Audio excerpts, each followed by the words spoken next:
Tippett was asked how long he might keep Leon Draisaitl and Connor McDavid together. As I'm joined by Mark Spector, he said, well, you know, it's shift to shift, maybe game to game. He might be going month to month, the way they have been playing as of late. I mean, they look so natural together.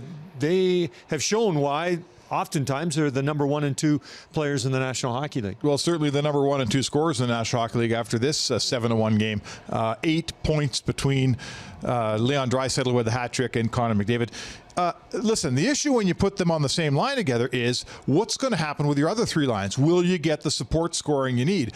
Look, when the playoffs come and the huge games happen, I don't really like them on the same line. I agree with the fact that you need support scoring and you need 4 better lines. When you're playing the Ottawa Senators, it's an awful matchup for them. They've got a young defense. They've got a lot of young forwards that make mistakes. You only need 1 line if it's going to get 8 points in the game, Gene. When you look at how things went in a mini series against Toronto, albeit Toronto is at the top of the division, things did not go well.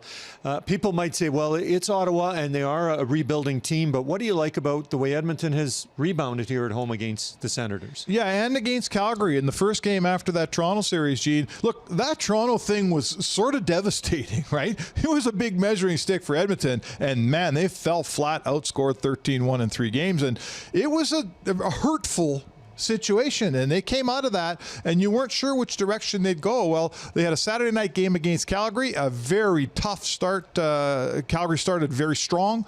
Sutter, right, they just made the hire, and Edmonton won that game 3-2, and now they come into Ottawa. They beat them for the 5th and 6th time this season. I'll give the Oilers credit for coming out of that Toronto thing, and now they forged a 3-game win streak, Gene. It could have gone 1 of 2 ways, and it's heading north for Edmonton for sure. And they'll look for